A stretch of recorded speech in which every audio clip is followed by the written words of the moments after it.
What's going on, everybody? I'm Tom. I'm Pat. And I'm Zach. We're best friends, and you're listening to the Reminiscent Podcast. They say you can't choose your family. Well, you also can't choose which era of music you grew up in. This is a weekly show where we discuss our favorite bands from adolescence and how they continue to shape our lives today.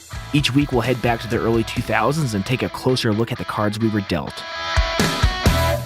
So, Tom, what's up? Not much, man. How you doing, old boy? Not great because we botched the first take, but let's try this. The year is 2002.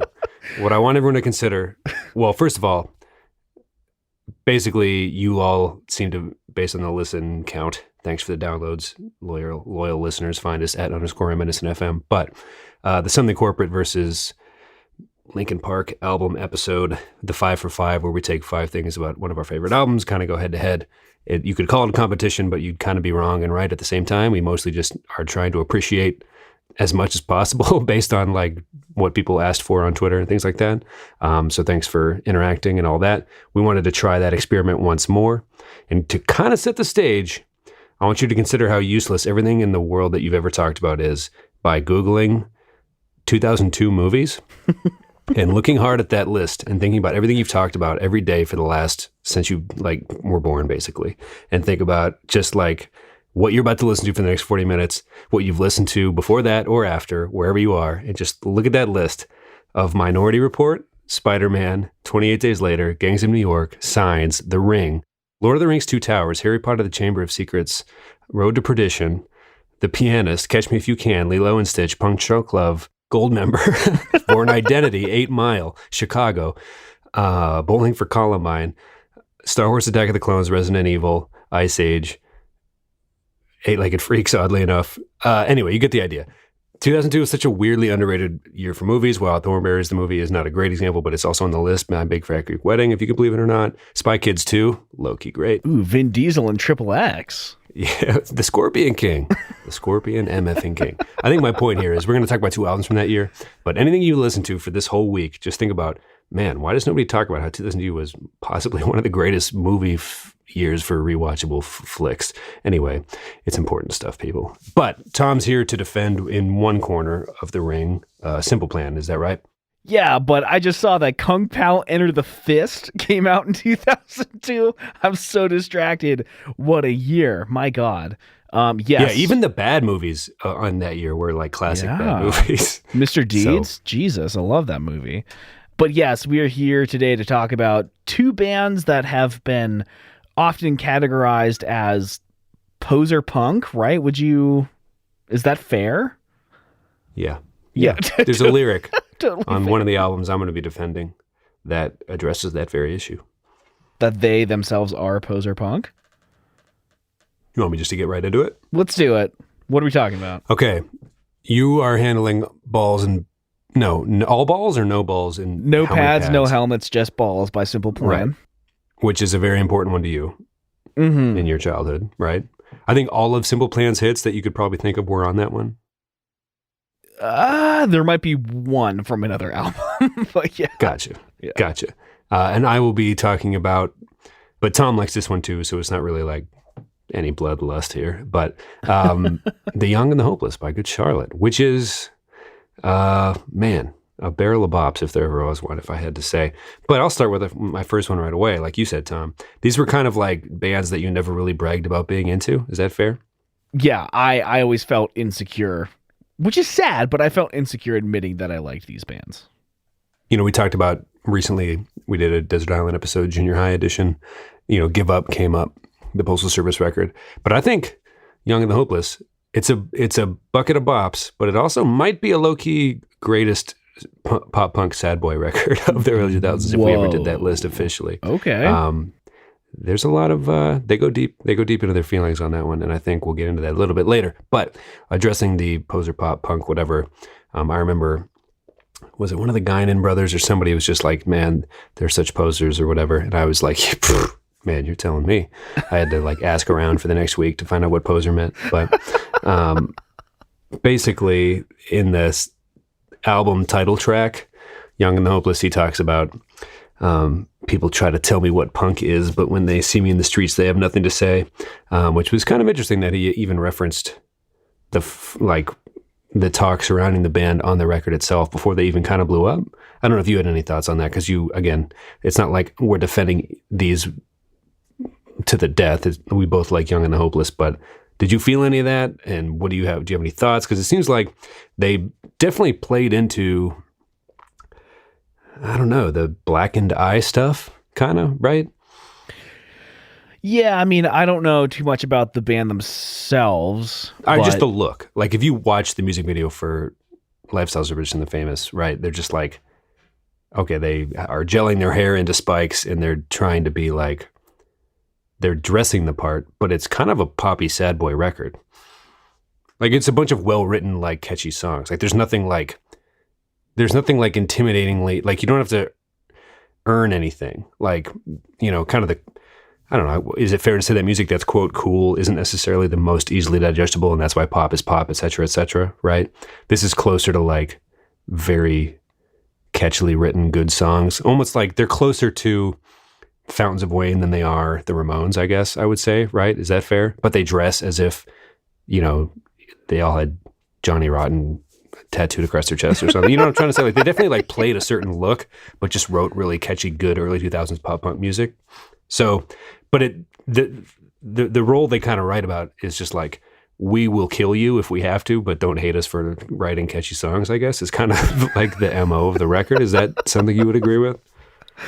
Yeah, I like that a lot. Like, we had a shitty childhood without a dad, and we will, like, if the apocalypse hit, we could be able to scrounge and survive, and, like, our clan would yours up. But, like, just because our pop hits are more successful doesn't mean we're any more or less punk. I don't know. It's kind of like a weird, the chip on that particular shoulder is kind of a fascinating one, because one who really cares, or, like, I don't know who's trying to prove what to who, but I think I'm trying to prove to the world that it was okay to like this record, I guess, is what I'm really trying to say. But what say you?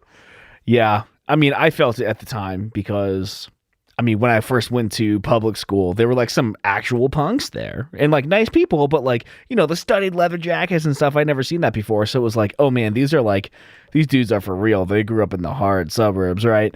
But like, I felt like a poser for liking Good Charlotte. I don't know, man. It was a weird time to be in 8th grade because people were trying, like, pop record labels were trying to market punk a la Avril Lavigne with like.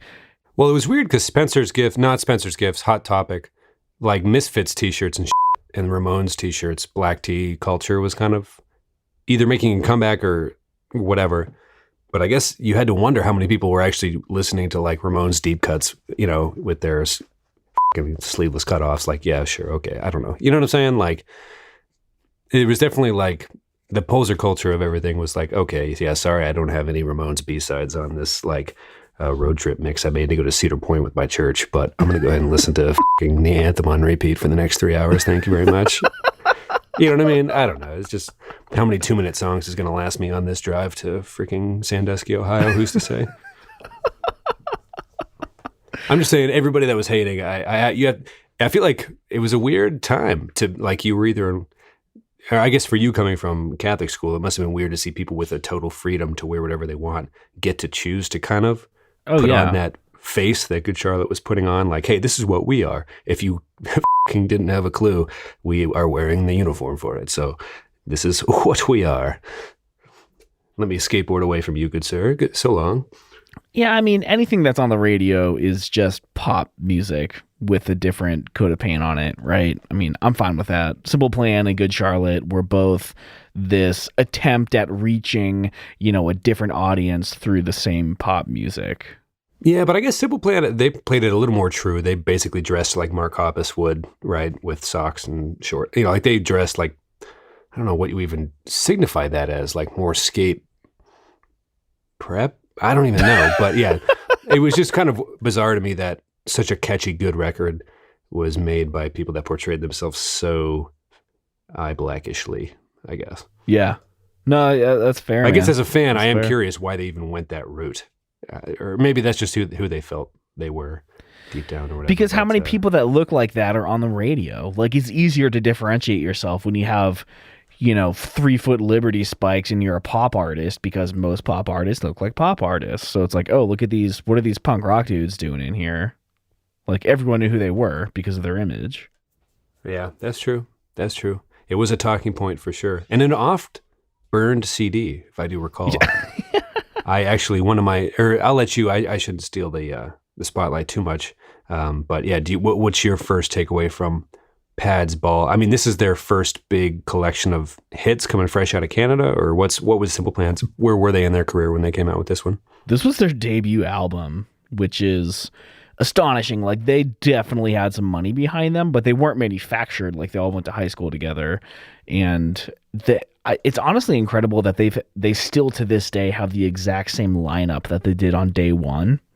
That seems crazy. Yeah, just they still tour and stuff. Yeah, I saw them like a year and a half ago, and they were awesome. Yeah, what did they open and close with? Do you remember? Oh, I don't, man. I absolutely do not. Or was it something along the lines of, like, did they play, Addicted to You? Actually, I think they played. It was the 15-year anniversary tour of No Pads, and I think they just played the album straight through. Like, I do enjoy when bands do that. Take Back Sunday, as we mentioned, is doing that this summer. One of my fondest memories is seeing Weezer twice on their Memories tour when they played Blue and Pinkerton straight through. It's the way to do it, I think. If you have a cult following or you have a bunch of loyal fans, just do that. Right? I mean, like, right. And everyone will have a great time. Yeah. It just seems like a pretty simple formula, so I'm glad they did that. Yeah. So my first, I don't know, I don't think we're trying to argue which album is better, maybe, but the first thing that I really loved about this record was that, like we mentioned, it was pop, but it kind of bled into that more like pop punk kind of stuff. So like, this was my gateway to quote unquote real music. Like, you couldn't argue Blink-182 is just pop, but I feel like they were a really good stepping stone for music that wasn't on the radio, and that was more. But it was on the radio. No, I know, but this was the gateway for songs that you would not have on the radio. Like, so this is an important record for you to be like, okay, here's a stepping stone, and I'm going to go in several different directions after this. But absolutely, I remember seeing the CD in your house with like kind of the, I guess you would say, the sexy hotel room scene, a la Enema of the State with women and stuff, with the title being suggestive as well. Yeah, my sister was the first one to have it. She introduced me to it. And I mean, it's the first thing I really remember that bled into pop punk, and it really led the way for me experiencing stuff. Although they were just on the radio, it made me want to find more of it, which dug me through some weird rabbit holes on LimeWire to find stuff that was like this. And I appreciate them for that, for being so accessible and just, leading the way. It was great. I was thinking about both these bands a little bit, and you mentioned Blink, and I know we kind of always bring it back to that, but on the topic of Good Charlotte's street cred, I would argue that there were, like, I guess the Strokes and the Killers and the White Stripes, obviously in the early 2000s, are quote unquote who revived rock, and gives the decade any credit at all. But in terms of like pop punk, we talk about that genre a lot. There is so little street cred in any of the music that we talk about on this show, or in that, like, we've talked about this ad nauseum almost at this point, but Blink being more of like an emo pop band, in my opinion. Like, there was nothing scary at all about aliens or the girls they were, I don't know, like the party song. I don't know. It's just like, there was an edge that I guess the Ramones kind of had that nobody in there, like, Whitechapel was terrifying because they had like pig sacrifices, you know what I mean? Like, but the fact that pop punk even has the word punk in the genre title name is so odd to me. I guess the songs are kind of short, but they're so catchy and so fun. And the music videos tried to be so funny when you think about Newfound Glory and Blink and all that stuff. I guess I'm just trying to come to terms with the fact, like, how the did Good Charlotte think that they were even, I mean, maybe that's just how they dressed before they even became a band. And I apologize to the listeners, because I didn't do that level of research on the whole thing. But like, they didn't have to try to pull that trick, right? I mean, like, so many bands were famous for coming out with that music. I guess, were you surprised at all seeing them after you had heard the record, or how did that happen for you? I mean, I don't think they were like Abercrombie models before they were a band and they tried to like sell their image. I think that was just a part of it. And, you know, they talk about like kind of a rough childhood. Like, I've been to Waldorf, Maryland, where they're from. It doesn't seem like that killer to me, but I had a rough upbringing in a decent neighborhood, and there were times I was like, I just want to paint my fingernails black and be angry, and that's just Good Charlotte really helped me see some of the trends I was looking for in my sad Tom days. But it didn't shock me at all, because that's like totally what I wanted to be. I remember buying a Good Charlotte like sweatband, wristband from Hot Topic, and wearing it everywhere. Or no, I'm sorry. It was a Blink-182 wristband, and I found a picture I took of the wristband on a disposable camera with my hand painted. I'll put a link in the show notes to that one. I thought it was so punk. Yes. But we haven't used the links in the show notes for anything magnificent in a long time. I'm glad that we're going to head in that direction. And I had a Good Charlotte beanie, and I thought it was the most punk thing in the world, because it was a black beanie with red stitching on it, and I was just like, oh man, people probably think I'm so fucking goth right now. They probably was like, oh, that dude has a Sweet My Chemical Romance beanie. So I mean, I don't know, man. I don't think they would be who they are if they didn't have that. Let me ask you this, and we'll get more to the episode, like the versus 5 for 5 stuff. Was the decade itself and the bands that floated in that genre more flash than substance overall, in terms of like the clothes they wore? And it got so hair straightening and makeup-y so fast. Like, was it closer to our version of 80s glam or like hair rock or something?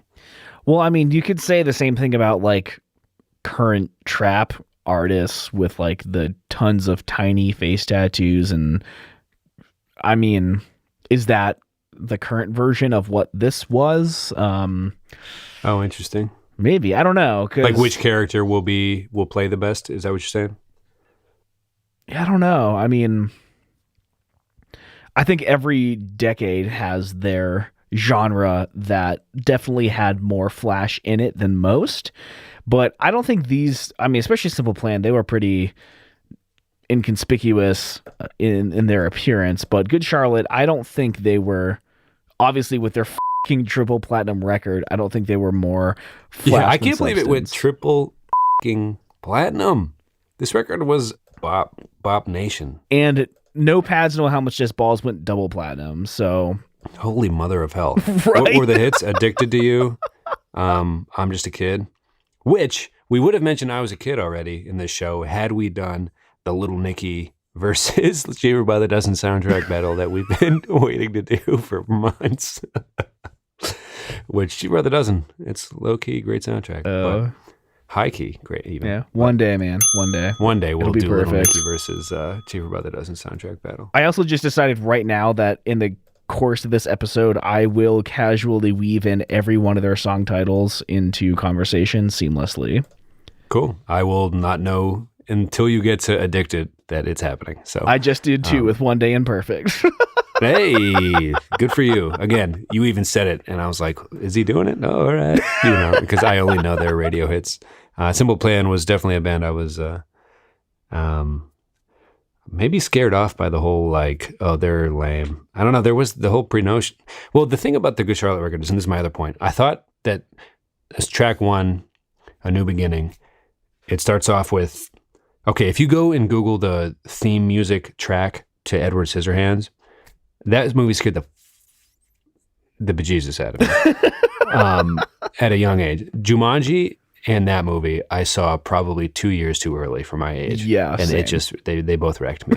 Same with anyway, doesn't matter. We don't have to go down that rabbit hole. Everyone who knows me knows I'm terrified of most things. Well, just a jumpy fella. If you ever been with me at a haunted house during Halloween times, I'm definitely not there to impress women. I'm just there because I was too Midwestern polite to say no, I guess. I don't know. Like, I hate everything that happens to do with Halloween in that way. I like pumpkin carving, Anyway, the theme to Edward Scissorhands sounds so eerily similar to Good Charlotte. I went I was today years old, basically, as in internet lingo, when I found out that it wasn't them covering the theme music to Edward Scissorhands, but it's definitely so similar stylistically. They open up with like the kind of the beautiful sounding operatic piano playing, and then they almost, I hate to say a la Van Halen, coming at you with the whole tapping solo on their, the Eruption they came out with, that they're kind of on We're on the Map Now record. But they come out and they rock weirdly fucking hard on that New Beginning song. Do you know what I'm talking about? Yeah. Which sucks because my burnt copy had the sad addressing his dad letter song as the first track. Oh my God. And then it went into the record and had that track again in the right place. So I'm like, it took me maybe a full calendar year to realize that, so they opened it up with this nice operatic, like crazy goth, goofy, oddly hard rocking thing. It's really hard to tell what the rest of the record's going to be based off of that track. Right. Anyway, Absolutely. my second point was it is in fact not based off Edward Scissorhands as far as I can tell. And I did a good amount of Googling. But yeah, and then it just, the DJ like, dun, dun, dun, dun, dun, yeah. Right. Like, okay, so this is going in an entirely different direction. This is just going to be one of the catchiest songs released this decade after an oddly goth Edward Scissorhands rock ejaculation.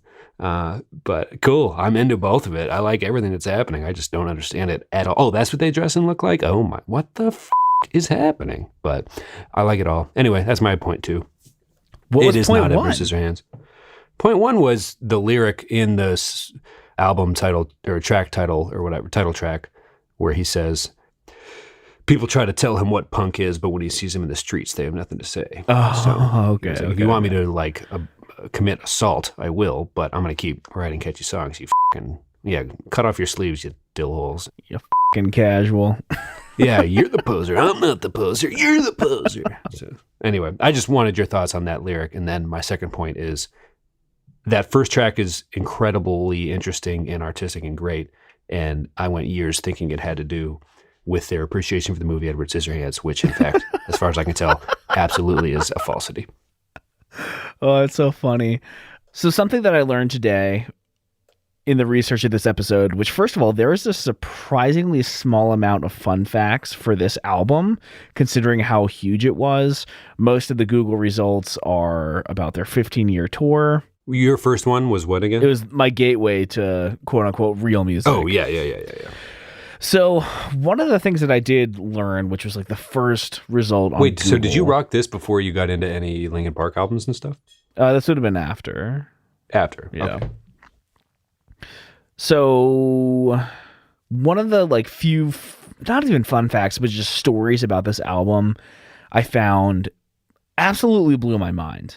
And my second point is the fact that they came up with anything after like literal abuse from their producer is nothing short of a fucking miracle. Like, I'll put a link to the article in the show notes. Do tell. I did not know any of this when you texted earlier, and it is. What do you mean? Like, what do you mean? Those are strong claims. Okay, so usually when a band goes into a studio, depending on their budget, they have a month, 2 months, maybe 3 months if they're not doing it all at once. They come in with their parts, the producer and their engineers and whatever record it. They rework a few things, maybe rewrite some choruses, rearrange stuff. There's a lot of work done to the songs that they come up with, and usually in 2 months it's done. And Simple Plan, according to this article, which interviewed both the members of the band and the producer, explained it like this band came into the studio. They were in their early 20s, I believe. And the producer would just leave for like 3 or 4 days at a time. Meanwhile, the band would record their album. And I mean, they would do like entire songs. The producer would come back and be like, this fucking sucks. Redo all of it by the time I get back. And that happened for 15 months of the band going back and re-recording everything over and over and over. And the producer was apparently just a huge asshole about it. And 15 months? Yeah, which is insanity. I mean, think of like if this was the band's job, 5 people's salary for over a year, the producer, the cost of that, like That is insane. I mean, but they came away with a double platinum record. Like, that is a miracle to me. Yeah. That seems like illegal.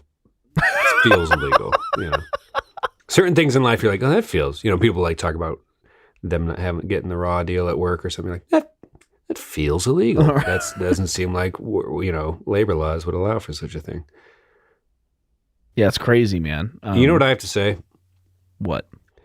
That in 2002, the fucking Count of Monte Cristo also came out. That's like one of my favorite movies. I'm looking through this list. It's blowing my mind. Minority Report, Signs, Lord of the Rings, The Two Towers, Lilo and Stitch, Punch Drunk Love, Born Identity, Panic Room, Bowling for Columbine, My Big Fat Greek Wedding, Diane Lane, Richard Gere, Unfaithful. Are you kidding me? A Walk to Remember. Get the out of here. The Rookie. You saw that at a drive-in movie theater. I know you did. John Q. John fucking Q came out in 2002. Hey, and you know what else? Antoine fucking Fisher came out in 2002.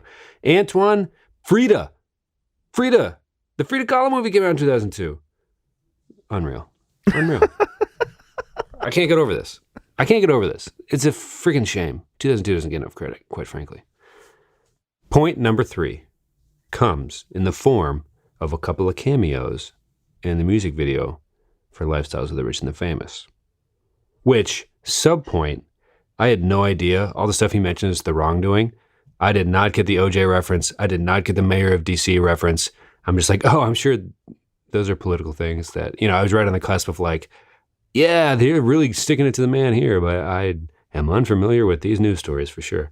So that's the subsection of the point I'm trying to make. Anyway, it's a great music video with cameos from Chris Kirkpatrick of NSYNC and Kyle Gass of Tenacious D. Even though, given the time frame, I'm not quite sure Tenacious D was famous enough for Kyle Gass too.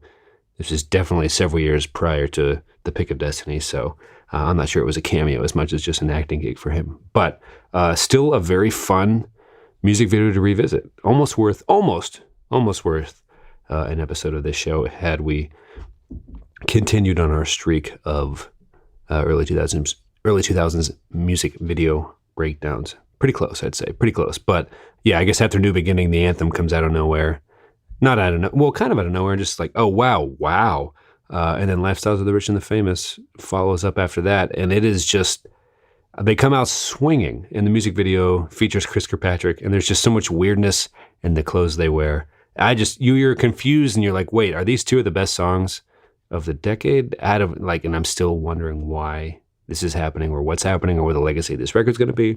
Well, triple platinum's the legacy, Tom. Triple M effing platinum is what the legacy of the record is. Anyway, super weird, fun music video. I wouldn't say there's like Sum 41 left us a couple classic, music videos to look back on. I would say that's the biggest letdown from this record is that there's no classically, I guess, entertaining or interesting music video that came, and people can tweet at us if they disagree, but they kind of phoned it in. They go to a mansion and they get in trouble for being there, for doing the music video shoot and rocking out at that particular large house.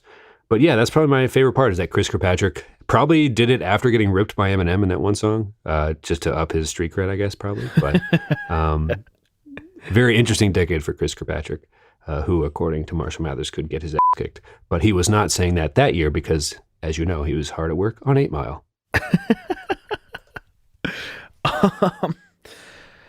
God, yeah. So speaking of cameos, I think one of the strong points for this album, No Pads, No Helmets, Just Balls, which I hate saying, my God, what a long album name. On their debut album, on the very first song, they have none other than Mark Hoppus in the bridge, in the song, and in the music video, which makes me wonder how much money was behind this band to get him. Of what song? I'd Do Anything. Really? Yeah. What part does he sing?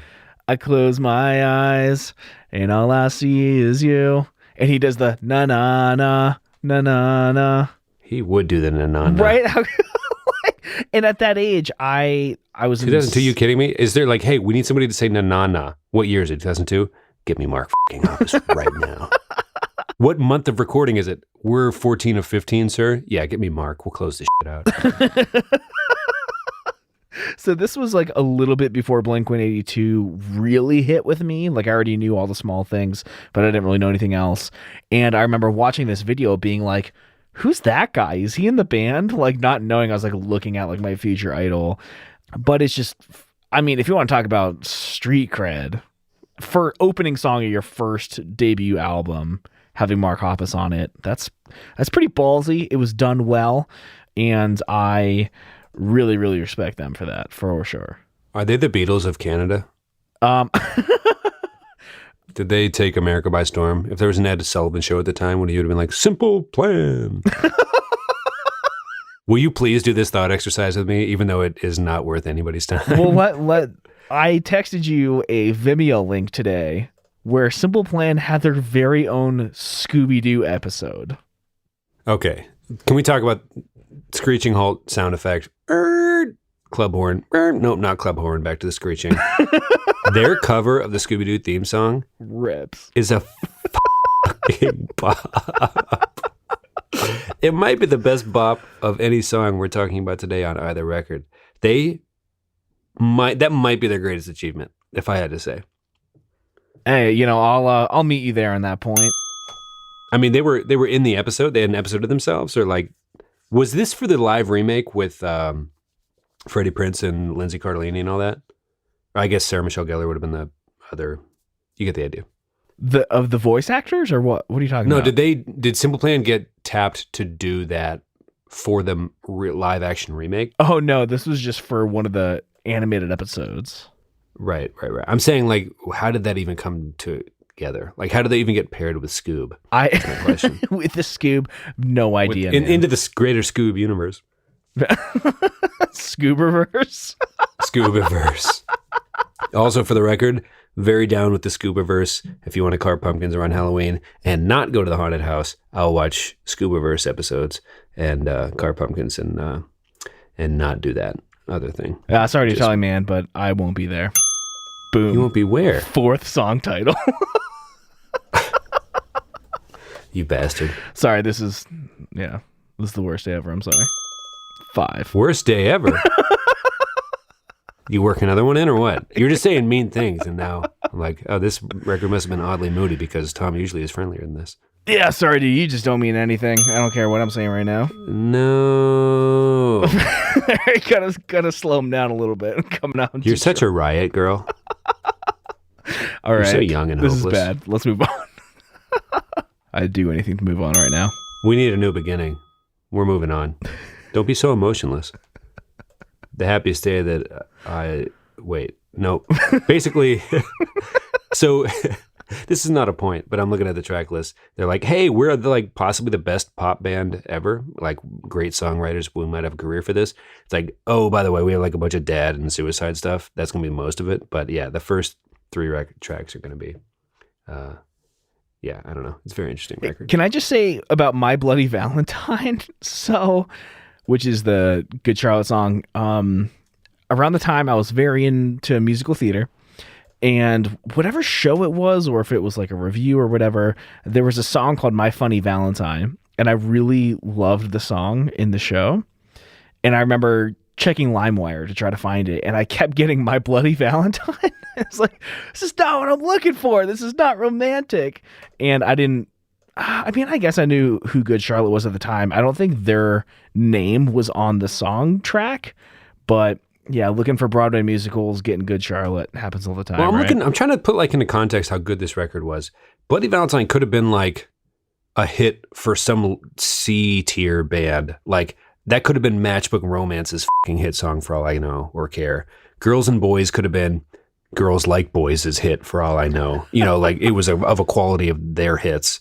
Hold On, I don't know, any of this, The Day That I Die could have been, I don't know, freaking, Halifax's hit or something. I feel like the deeper you go into this record, the more you find songs that are just catchy and good enough to have been any of the one-hit wonder, early 2000s goofy throwaway band. Just like this isn't one of my points, but I think we'll later come to the agreement that Young and the Hopeless was a classic and defeats this one and wins this particular episode, just because you go deep all the way down to The Day That I Die, and they're all just catchy, well-written songs.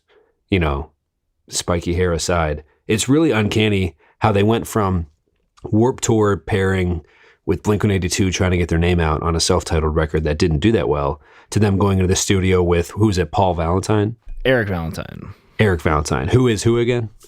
So we interviewed Sam Pura on episode 93 about the production of the Story So Far's album. Eric Valentine mixed the album that he engineered and produced.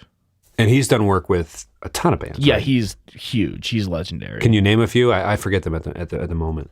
Oh man, I had the list up. Well, while you look it up, I mean, like, so they went into the studio and the Madden brothers wrote 90% of this record, and they're with this guy who's worked with, I don't know if you have it up yet, but starting in the year 2002, I mean, he's been around for a while. He's married to Grace Potter, right? Is that the thing? Oh, good for them. Yeah, that sounds great. He did all of Smash Mouth's records. Oh, there's so many. Queens of the Stone Age, Joe Satriani, Good Charlotte, Lost Prophets. He mixed something for Green Day. I'm not even familiar with whatever the hell that is. Taking Back Sunday. He did a bunch of their stuff from Louder Now, which, oh, you know what? That makes a lot of sense. I mean, because a lot of Louder Now sounds a lot like this Good Charlotte album. He's done Keith Urban, Slash, Weezer. He did Pacific Daydream. Oh, interesting. Which I kind of like that one, but of course I would. Anyway, so they come into the studio, and the Madden brothers are paired with this good producer, and they write 90% of the record. They didn't have a full writing credit on Anthem, but that's only because freaking Goldfinger's frontman John Feldman helped Benji write Anthem, right? So they get a little help from all these random areas that, looking back, it's like, oh, this was destined to be a hit. Except for the fact that the other 80% of the record, 90% whatever, that the Madden brothers wrote, they were just kind of a middle-of-the-road Warped Tour act, or lower-tier Warped Tour act, and then they wrote a freaking front-to-backer with every song as deep as the album title track, The Day That I Die, these are all just songs that are, you don't have to work hard at all to know the second half of the album at all. Do you know what I'm trying to say? Like, where did this come from, I guess, is my question. It was just like a massively, maybe it just came easy, maybe it was their time. Usually you get these bands that they write all their songs over the course of a decade, come out with a really good album, and then have a shitty sophomore album. This was their sophomore album, and it was a frigging, it went triple platinum. And with the help of one song, got a little help from the Goldfinger frontman. They had a pretty good producer that hadn't really made a name for himself in the 2000s yet, but would later, right? Obviously, there's skill there, but I guess I'm just shocked that this even came out of seemingly nowhere. Maybe they were afforded a little room to get personal with some of their doubts about themselves, or with the dad stuff that comes up in several songs. I don't know if you have any thoughts about that, but just like the volume of catchy and well-written songs on this record is kind of jarring. Like, I was listening to it this week to kind of try to get ready, and you get past Anthem and Lifestyle's Rich and the Famous, and then it comes into Girls and Boys, which could have been their radio hit easily. Story of My Old Man, Bloody Valentine could have been a radio hit for any random generic fucking goth pop punk wannabe act. Anything, right? Riot Girl could have been any generic. That could have easily been a Pink hit, right? It just could have. The Day That I Die. Anyway, it's mind-blowing to me how many just hit songs weren't taken from the studio and given to other shitty pop punk 2000s bands to make a career off of, because they shoved them all into one record almost seemingly by accident, right? Like, I'm shocked that the studio let this many, like, just fundamentally hit songs, just written catchiness level-wise, and just allowed them to be used on the same record. I'm shocked by that, honestly. It just seems like a financial mistake to let so many hit songs be put into one product. Again, triple platinum, but you think with a throwaway act like this, with, we got those goth pop rockers, and yeah, they have two hit songs, one of them got help from that Goldfinger act, whatever. They should have not given them anything. I mean, I guess it's written by Madden brothers, so they weren't going to give it away to anybody maybe, but I'm utterly just blown away that this even was able to come together. It's such a strong list of tunes, right? I mean, clearly they're talented. Oh, here's my next question then. Where the f*** did that go after this record? I don't know, man. You know what I'm saying? Like, what's the one song? I just want to live. You know, they played on the Pipiness forever, but they like this was just like, was this a lightning in the bottle moment? No more, no less. And was it the same for Simple Plan, or was the Simple Plan kind of working towards this throughout their whole career, as far as you could tell? No, I mean, Good Charlotte's debut self-titled album is a masterpiece. Like, regardless of what the Which one was that? It was self-titled? Self-titled. It's like the black frame with the clouds, and they're all kind of looking fish-eyed and stuff. It's so good. And there's some really catchy songs on there. Waldorf Worldwide, Little Things. Like, those were huge hits. And I remember them being on the radio. So, like, clearly they're talented. And it's also worth noting John Feldman is, like, one of the most famous and prolific producers in this genre. So he wasn't just like kind of songwriting. He's probably writing a lot of the Goldfinger guy. The Goldfinger guy, yeah. I mean, he did Blink-182's California and like all of All Time Low stuff. Wow. Okay. So he's no slouch. He's a fucking legend. Like more than Eric Valentine. Like 100 times more than Eric Valentine. Gotcha. Yeah. Gotcha. Well, that's interesting because it's weird when you see these masters that help other people go, like whether it be writers or anything. It's like, man, I kind of like Adam Schlesinger, the Fountains of Wayne guy we always talk about. They are able to live in these spaces and be geniuses, but I kind of wish there would have been more. I mean, we are dying to do a ska episode that we're going to butcher and get hated for, but there's a couple Tony Hawk soundtrack songs that Goldfinger has, but I don't know if they have that legendary front to backer album. I mean, maybe in the ska space, but. Like if he's so legendary, but you kind of look back like what could have been. Do you ever feel that way? Like if he invested all those songwriting abilities into his own band or what? Yeah, basically. Like you look at Fountains of Wayne, which some of our listeners I know love them regardless and think they are a quality band, but I would say they are underachieving given the success that some of their members have found after the fact. Sure, yeah. Because I love, Superman by Goldfinger's in my top. I would have to argue it's my top 30 or 40 songs of all time. And, Fountains of Wayne obviously is Fountains of Wayne. Stacey's Mom's kind of a kitschy, touristy, not real, but fun master hit of all time. But, I don't know if anybody, how seriously they take it, but you're like, these bands are in the ether, but, these legends came out of them in the producing world and all that. And you're like, man, how could they not have brought their own I don't know. It's kind of maybe a history of the human condition or something, but it's always fascinated me. Just like, oh wow, he wrote the anthem with them, and oh my god, he's a legend in the producing world. Okay, cool, interesting. I just wish there would have been more Goldfinger to sort through.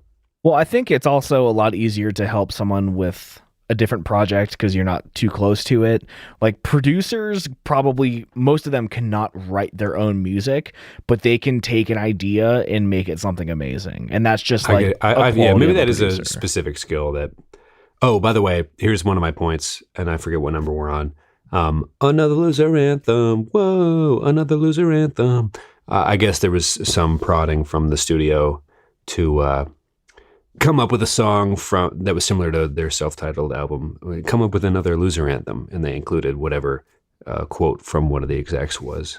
As far as Wikipedia knowledge goes, to include another loser anthem, so they included that lyric, which I thought was kind of it both works great in the song and as a decent little f*** you, not a f*** you, but like a playful middle finger more as you're driving away, maybe, in terms of... it's kind of funny because, I mean, that happened in Love Song by, was it Sarah Bareilles? I'm not going to write you a love song because you asked for it. We should do an episode on that song because I fucking love that song. Yeah, like the record, they wanted a love song for the album. Right. So that might be the most legendary case of it. It's almost so word-of-mouthy legendary that it's probably not true at this point when you think about how humans botch stuff through the game of telephone and all things like that. For sure. I guess as a child, the Another Loser anthem, I guess they were being I thought they were being self-deprecating and saying that the anthem was a loser, not that it was an anthem for losers. Oh. Well, I guess they were being self-deprecating, like, another loser anthem. Like, we know, like, whatever. But I don't know. I thought they were talking, it was weird because like they almost tried to undercut themselves with the way they dressed or something, but it was so good at what it was that they should have just, I don't know. Maybe everything's, I'm so glad it happened the way it did because it gave us those songs, but it was so odd and weird and clouded by certain things. And if they would, I wonder, it may not have been as great if they played it straight. You're like, well, who are these freaking rando like rural Maryland goth kids whining about their dad taking the world by storm, triple platinum? Like, what the? So this is just one of the Wikipedia things. It isn't one of my points, but they toured extensively with this record. So like they were randomly on Warped Tour kind of with that first, trying to just make it, I guess. But they got this record, and credit to them. They hustled with what they had. I mean, they toured at one point with Newfound Glory and Less Than Jake. And then they did a second stadium tour with Something Corporate, Eve 6, and Goldfinger. So there must have been a friendship there with Goldfinger as well. Something Corporate kind of came up last week. So you kind of learn about who's near who and when. I mean, they had an opportunity and ran with it, to their credit. So they were definitely spreading the word on their own accord. So the hustle was there. So you got a tip of the cap to that, I guess. What do you think? Bringing it back to Simple Plan, you mentioned Young and the Hopeless starts very strong with the anthem and Lifestyles of the Rich and the Famous. Very good opening tracks. I would also like to argue that I'd Do Anything is such a sick album opener. I mean, they got Mark Hoppus, right? And I think just like, despite the total lack of like any bass guitar or low end in this song, which I think is kind of a tragedy, it hits so hard. It's so punchy. It's a great song, great chorus. The bridge is good. It just like really sets the tone for the whole album. Did they write most of these tunes? Yeah, I think it was just them. I don't think they had much producer help. Obviously, that dude was fucking gone. I'd Do Anything. So the ones, I'm just a Fairweather fan. I wouldn't even call myself a fan, but I'd Do Anything. I'm Just a Kid, which is, as I mentioned, on the Cheaper Brother Doesn't soundtrack, worth noting. Addicted. Those are the main three heavy hitting. And tunes, Perfect right? Also, I think was pretty big. Oh, that was, yeah, okay. That was a big one. That was a mega hit for sure. So they had four. No wonder it went double platinum.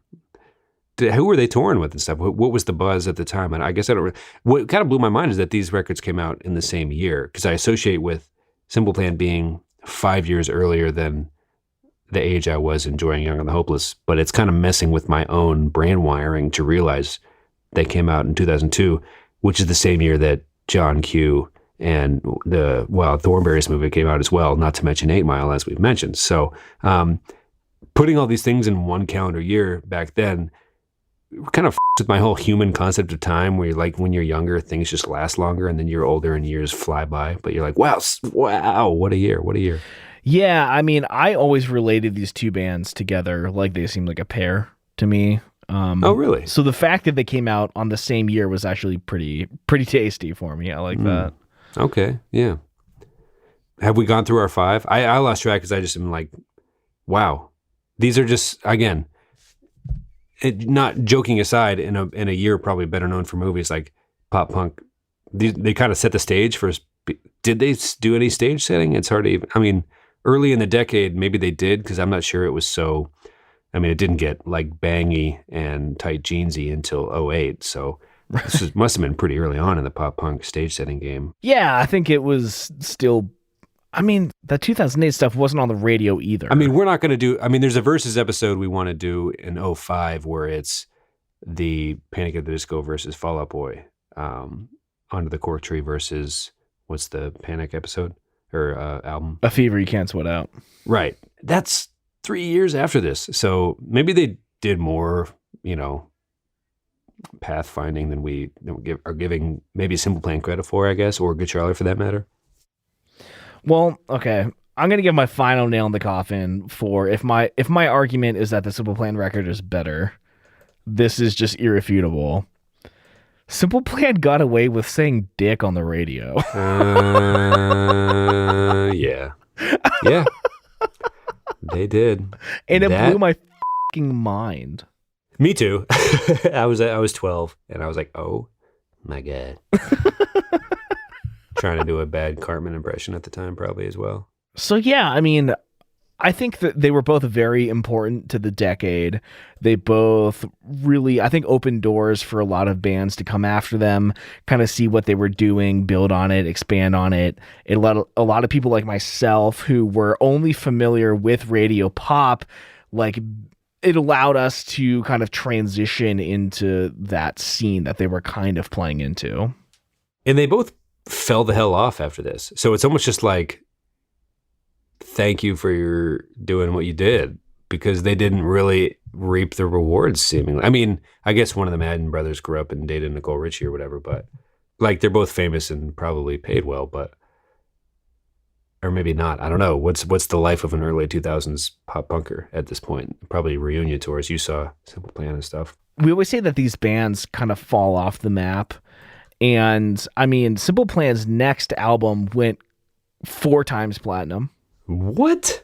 What songs were even on it? In Canada or the US? They had some really good ones on that album. They started to fizzle out, but I mean, they're still hitting charts with their 5th album in 2016. Well, good for them. I mean, I guess what I'm trying to say is I'm not trying to be right. I'm trying to say, like, I wish them the best, because they laid down a couple records that probably allowed for all the other we enjoyed for the next 10 years after that to even happen. Right. I don't know. Even if it was making the mistakes of how to look, even if they laid down these great records, these platinum, double, triple, whatever efforts, while being so fundamentally uncool in the eyes of nearly everyone in the general public, it was just like, was it a roadmap in how to put it? I don't know. It's weird because, again, the platinum status, but did they lay a roadmap and to be like, okay, here's 2 ways to look really fucking not cool to anyone, even though you're putting out some of the best music of the decade? Or did they walk so other people could run or whatever? You know, like, did Panic at the Disco or Fall Out Boy, were they able to sprint full speed ahead because of the mistakes that they made with goofy eye makeup or, you know, overly playful, childish, I'm a dick, you know, just like, is this a little too childish? I don't know, but like, they're some of the best records of the decade, so the music speaks for itself. But I'm curious. It's kind of like, to me, it still feels like a tragic tale, even though you made a very good point about them being successful in life. I'm just, I guess, thinking from a public perception standpoint.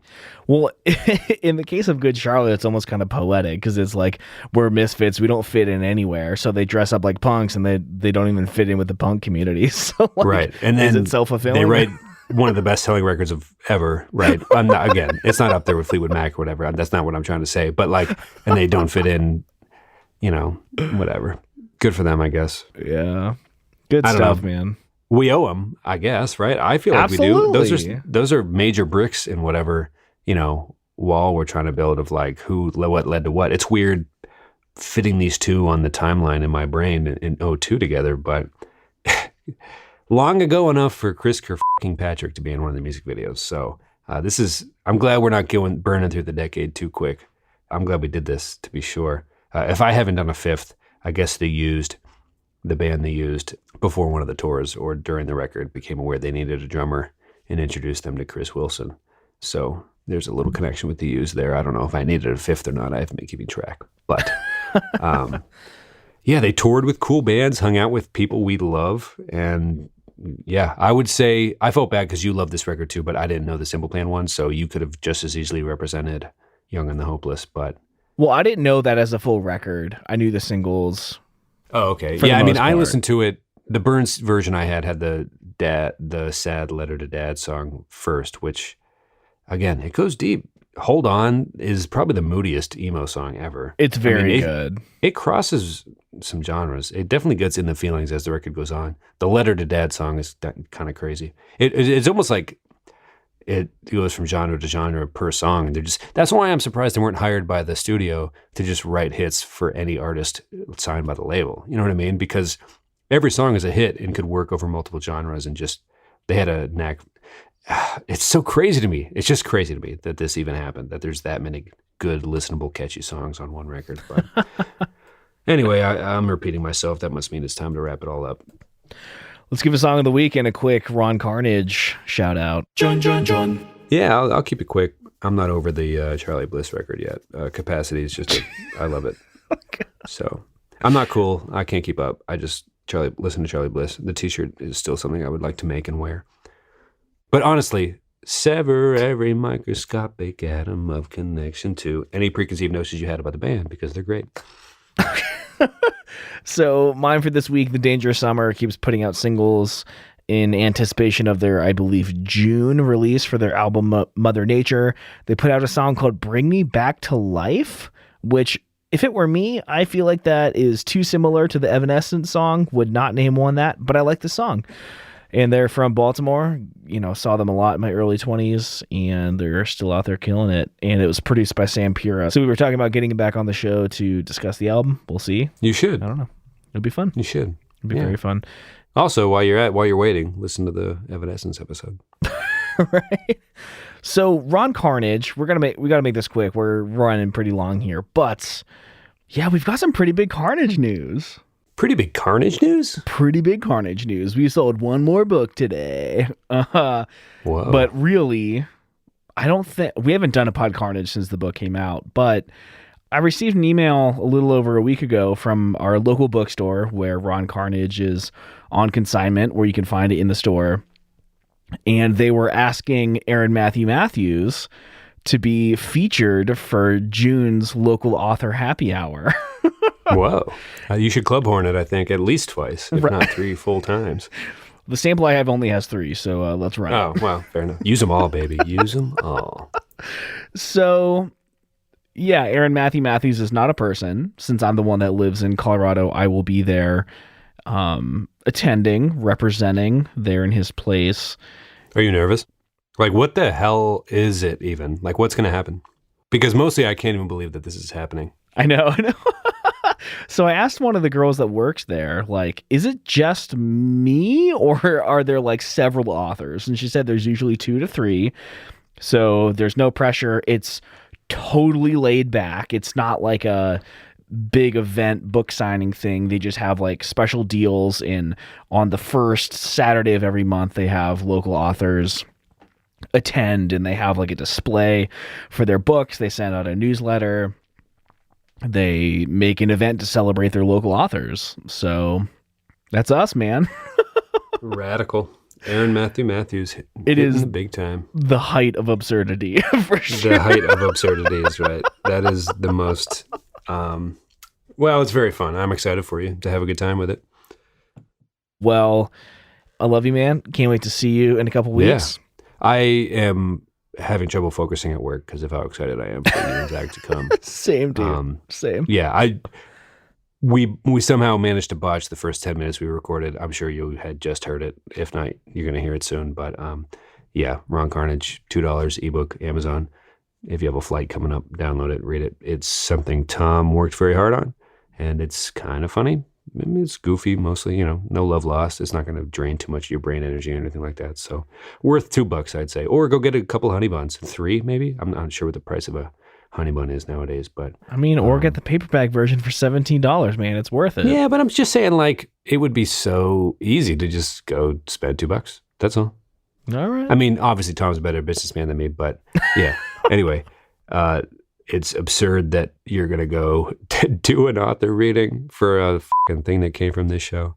It's so fun and cool and weird, and what a weird roller coaster we're on. Tweet at us at _reminiscentfm. This is always just super fun. And Young and the Hopeless was, man, it's been fun listening to it this week, honestly. I really burned that thing into the ground. It was I had learned to do that thing where you keep the CD playing with the lid open and you run markers over it so it has this like spin pattern with different colored Sharpies. That was always fun. So nice. I don't know if you know what I'm talking about, but nostalgia. Good stuff. Indeed. CDs were a thing we used to listen to. Anyway, I love you, man. So long. Love you too, dude. See ya. Alrighty, as always, thanks for listening. You can check out the show notes for this episode at reminiscentpodcast.com/episode/129. Hit us up on Twitter at _reminiscentfm and let us know which album is your favorite, Notepads or The Young and the Hopeless. And you can buy Ron Carnage at whoisroncarnage.com/buy. All right, see y'all next week. Bye.